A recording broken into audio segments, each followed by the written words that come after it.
Happy new year दोस्तों। Gregorian calendar के हिसाब से आज साल 2024 स्टार्ट हो रहा है, जिसकी आप सभी को हार्दिक शुभकामनाएं। ये साल आपके जीवन में नई खुशियां और नई उपलब्धियां लेकर आए, यही मेरी प्रार्थना है भगवान से।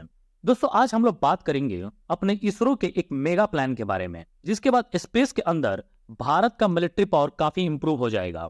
हाल ही में इसरो चेयरमैन ने यह बताया कि अगले 5 साल में इसरो करीब 50 मिलिट्री सैटेलाइट्स लॉन्च करेगा। मिलिट्री सैटेलाइट से आप ये मत समझना कि कोई ऐसी सैटेलाइट होगी जो स्पेस से डायरेक्ट मिसाइल अटैक कर देगी या फिर लेजर अटैक कर देगी। ऐसा कुछ नहीं होने वाला है। अभी के टाइम में ऐसी कोई भी टेक्नोलॉजी किसी भी देश के पास नहीं है। आज के टाइम में मिलिट्री सैटेलाइट्स का मतलब होता है स्पाइंग सैटेलाइट्स, जिसका काम बस देश की बॉर्डर या फिर किसी स्पेसिफिक लोकेशन की देखरेख करना होता है।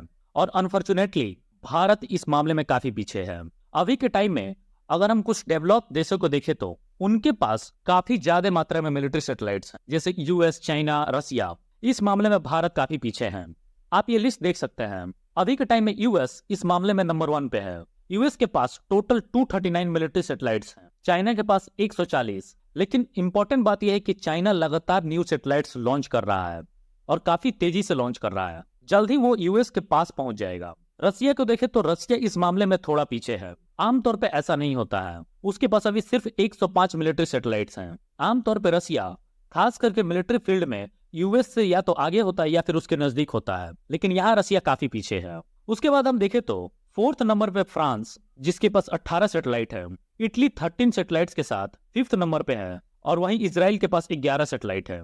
और फिर नंबर आता है इंडिया का। भारत के पास अभी 9 सैटेलाइट्स हैं। लेकिन भारत की जरूरत के हिसाब से देखें तो भारत के 2 पड़ोसी देश पाकिस्तान और चाइना, जो आए दिन भारत के बॉर्डर पे कुछ न कुछ करते रहते हैं। फिर इंडियन ओशन में भी भारत को निगरानी रखनी पड़ती है। तो इन जरूरतों को पूरा करने के लिए 9 सैटेलाइट्स काफी नहीं है, किसी भी तरह से काफी नहीं है। यही कारण है कि 2020 में जब गलवान वैली इंसिडेंट हुआ था, उस टाइम इंडिया को यूएस से हेल्प लेनी पड़ी थी।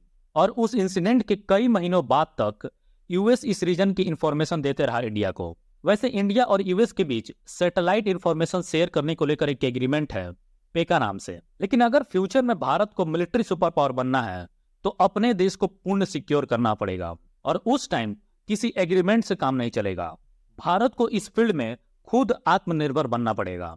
इसलिए आप देखेंगे कि इसी साल से इसरो लगातार मिलिट्री सैटेलाइट्स लॉन्च करेगा। और जैसा एस सोमनाथ जी ने बताया कि अगले 5 सालों में भारत के पास करीब 60 मिलिट्री सैटेलाइट्स होंगी। नाउ अब बात आती है, आखिर ये सैटेलाइट्स लॉन्च होंगी कैसे? तो आप में से बहुत लोग कहेंगे कि 5 साल का टारगेट है, 50 सैटेलाइट्स लॉन्च करना है, तो हर 1 या 2 महीनों में हम लोग एक सैटेलाइट लॉन्च कर देंगे। दोस्तों, ऐसा करना प्रैक्टिकली पॉसिबल नहीं है, क्योंकि इसमें बहुत खर्च लगेगा। हम लोग को 50 बार अपने रॉकेट्स को लॉन्च करना पड़ेगा, जिसका खर्च काफी ज्यादा होता है। इसलिए इसको लेकर एस सोमनाथ जी ने कहा कि इसरो ने एक तरीका ढूंढा है जिससे लेयर ऑफ सैटेलाइट्स लॉन्च की जा सकती हैं।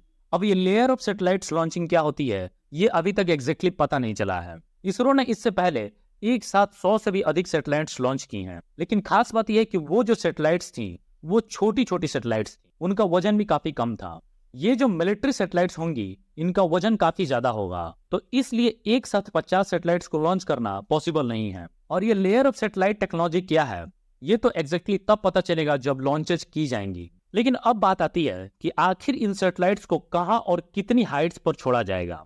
तो इसको लेकर इसरो चीफ एस सोमनाथ जी ने कहा कि सबसे पहले सैटेलाइट्स को जीईओ यानी जियो स्टेशनरी अर्थ ऑर्बिट में छोड़ा जाएगा। ये जो ऑर्बिट होती हैं, ये 36,000 किलोमीटर ऊपर होती हैं। यहाँ जो सैटेलाइट लॉन्च होती हैं, उनकी खास बात ये होती है कि उन सैटेलाइट से हम लोग एग्जैक्टली किसी एक पोजीशन पे फोकस कर सकते हैं 24 घंटे। बाकी सेकेंड फेज में जो सैटेलाइट्स लॉन्च की जाएंगी, उन्हें लोअर अर्थ ऑर्बिट में लॉन्च किया जाएगा, जो कि 500 से 1200 किलोमीटर के बीच होता है। थर्ड फेज में जो सैटेलाइट्स लॉन्च होंगी, उन्हें वेरी लो अर्थ ऑर्बिट में लॉन्च किया जाएगा, जिसकी हाइट 400 किलोमीटर से कम होती है। मतलब ये जो सैटेलाइट्स होंगी जिन्हें थर्ड फेज में लॉन्च किया जाएगा, ये 400 किलोमीटर से भी नीचे उड़ेंगी। दोस्तों, ये जो सैटेलाइट्स हैं जिन्हें लोअर अर्थ ऑर्बिट और वेरी लोअर अर्थ ऑर्बिट में लॉन्च किया जाएगा, ये जरूरत के हिसाब से किसी भी प्लेस पर फोकस कर सकती हैं। तो हम देख पा रहे हैं कि भारत स्पेस में अपने आप को काफी मजबूत करना चाहता है। और इन 50 सैटेलाइट्स के लॉन्च होने के बाद भारत अपने आसपास के रीजन को काफी अच्छी तरह मॉनिटर कर पाएगा और स्पेस में भी इंडिया की मिलिट्री पावर काफी ज्यादा बढ़ जाएगी। वैसे आपका इसरो की इस प्लान को लेकर क्या राय है, कमेंट में जरूर बताइएगा। और वीडियो पसंद आई तो वीडियो को लाइक और चैनल को सब्सक्राइब जरूर कीजिएगा। मिलेंगे फिर नेक्स्ट वीडियो में, तब तक के लिए जय हिंद।